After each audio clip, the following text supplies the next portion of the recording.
2। যখন তোমার জন্ম হয় রাদের বয়স তখন 9 বছর। তোমাকে দেখতে ছোট্ট একটি পুতুল লাগছিল। রাত তো আমার পুতুল বলে লাফাচ্ছিল।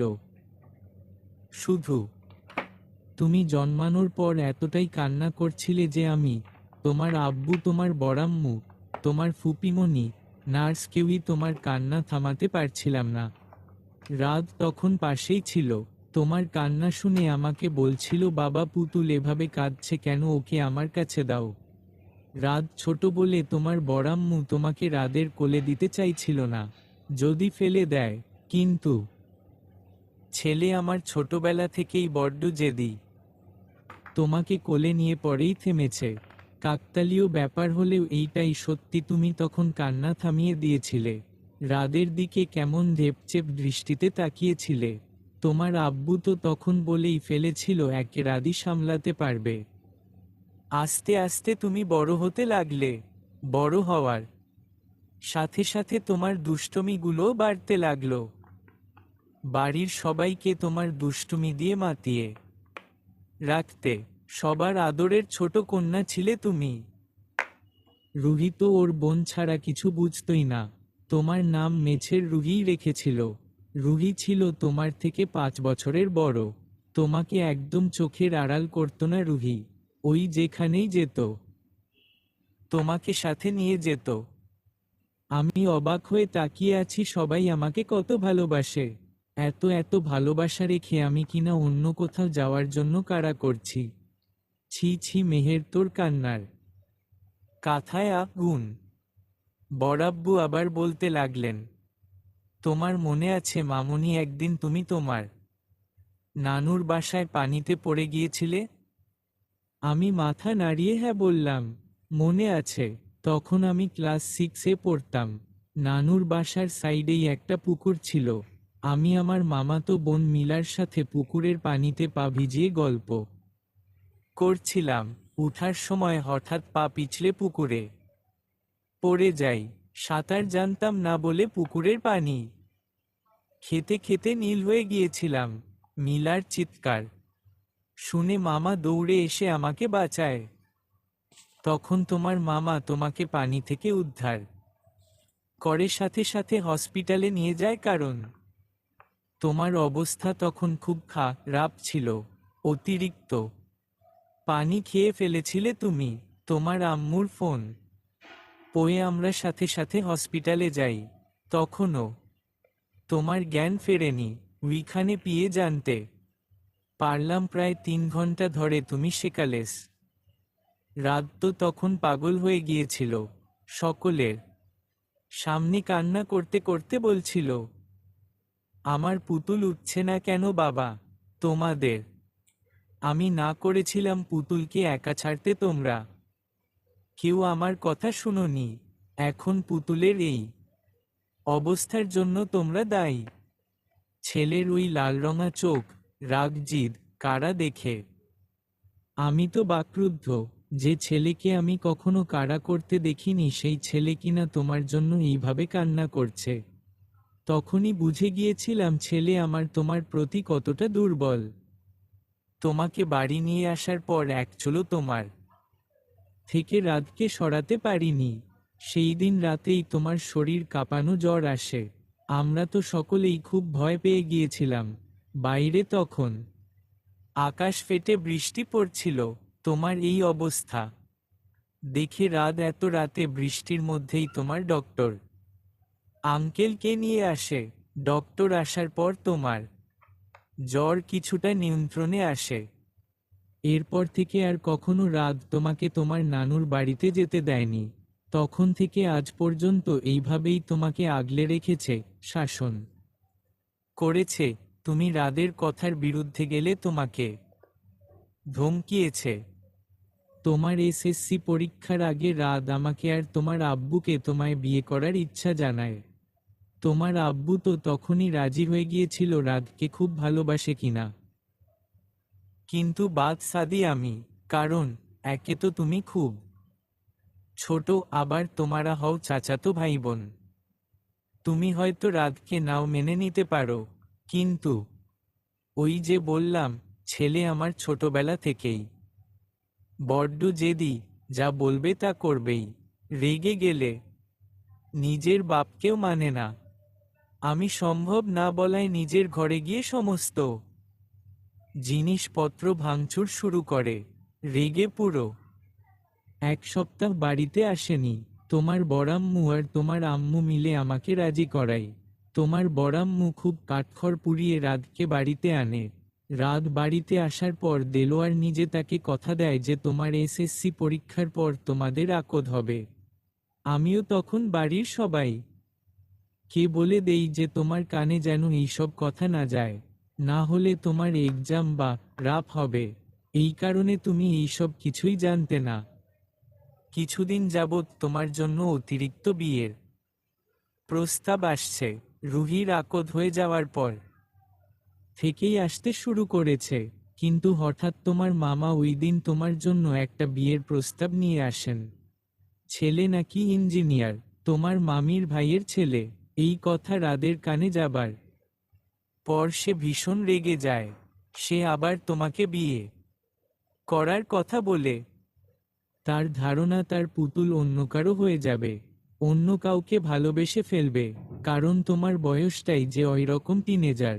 এই বয়সেই তো মেয়েরা সব থেকে বেশি ভুল করে। এতগুলো কথা বলে বড়াব্বু লম্বা করে শ্বাস ফেললেন। আমার দিকে তাকিয়ে বললেন, এখন বলো মামুনি, তুমি কি আমার এই পাগল ছেলেকে বিয়ে করতে রাজি?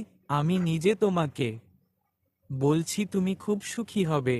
তুমি রাজি হলে আজ শুধু আকদ করে রাখব। তোমার এইচএসসি পরীক্ষার পর ধুমধামে বিয়ের অনুষ্ঠান হবে। আর রাজি না থাকলেও নির্দ্বিধায় বলতে পারো আমাকে, কোন সমস্যা নেই। আমি কি বলবো বুঝতে পারছি না আসলেই কি রাগ।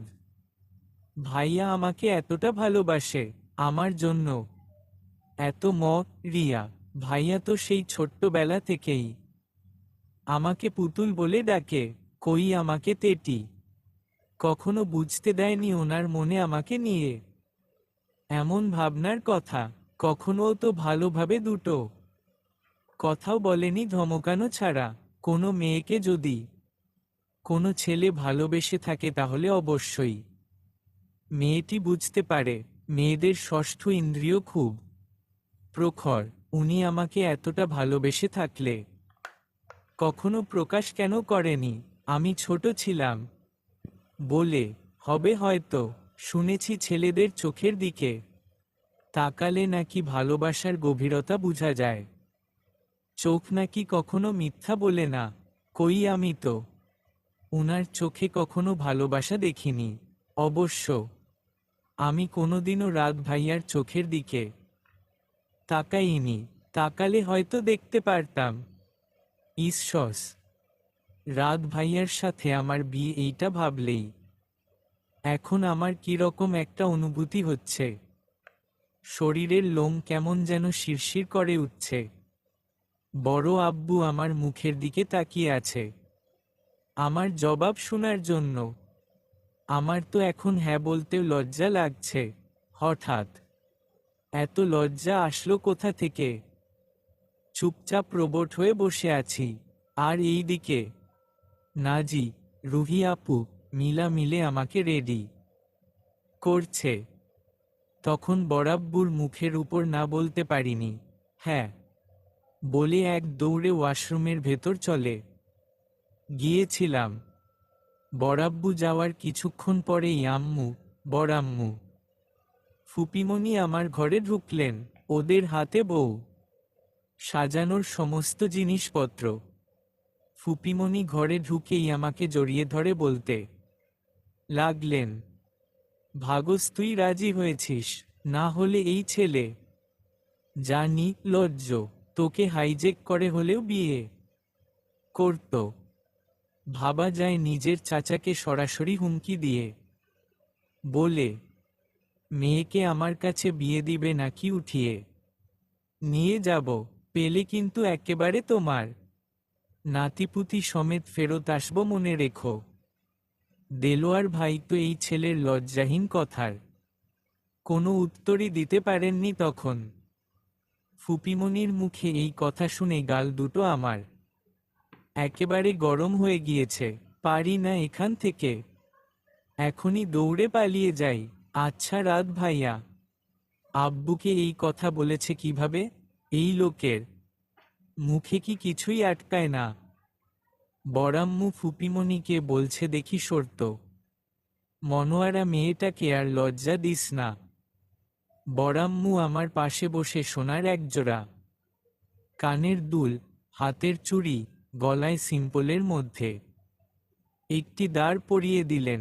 এইগুলো নাকি বড়াম্মু নিজের ছেলের বউয়ের জন্য তুলে রেখেছিলেন। আমাকে সমস্ত গয়না পরিয়ে বড়াম্মু মাশা আল্লাহ বলে কপালে একটা চুমু খেলেন। কে? বাহ, কি সুন্দর লাগছে আমাদের মেহের মামনি। রুহি আপু বলল, একদম ভাইয়ার পুতুল বউ লাগছে।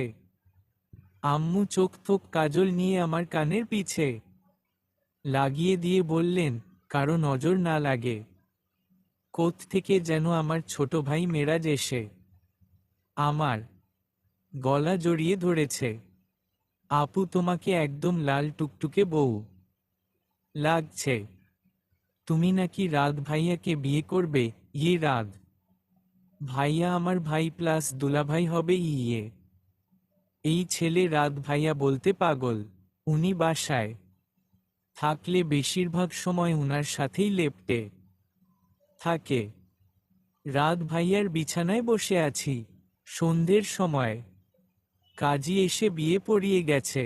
অবশেষে বিয়েটা হয়েই গেল। ভাইয়া খুব গোছানো পরিপাটি মানুষ। উনার রুমটাও খুব সুন্দর আর খুব বড়। ভাইয়ার রুম থেকেও বেশি সুন্দর উনার রুমের বারান্দা। সেখানে অনেকগুলো ফুলের গাছ আর নানা রঙের লাইট লাগানো। রাতের বেলায় এই বারান্দাটা দেখতে খুব সুন্দর লাগে। জিনিসপত্রে ধুলাবালি ময়লা লেগে থাকা রাত ভাইয়া একদম পছন্দ করে না। অগোছালো বিছানা দেখতে পারে না। তাই তো আম্মু আর বড়াম্মু সবসময় বাড়িঘর পরিষ্কার রাখেন। সেই হিসেবে উনার রুমটাও ঝকঝকা ফকফকা। আকাশ ভাইয়া, রুহি আপুর হাজবেন্ড, ভাইয়ার বন্ধুরা নাকি বাসর ঘর সাজানোর কথা বলেছিল। ভাইয়া নাকি সরাসরি না বলে দিয়েছে। এইসবের এখন কোনো দরকার নেই। বারান্দা থেকে মন মাতানো ফুলের ঘ্রাণ আসছে। আমি শাড়ির কুচিটা ধরে ধীরে ধীরে বারান্দার দিকে এগিয়ে গেলাম। চুপচাপ দাঁড়িয়ে চোখ বুজে ফুলের গন্ধ শুকছি। হঠাৎ কারো গম্ভীর কণ্ঠে কেঁপে উঠলাম, চলবে। অহনা আক্তার।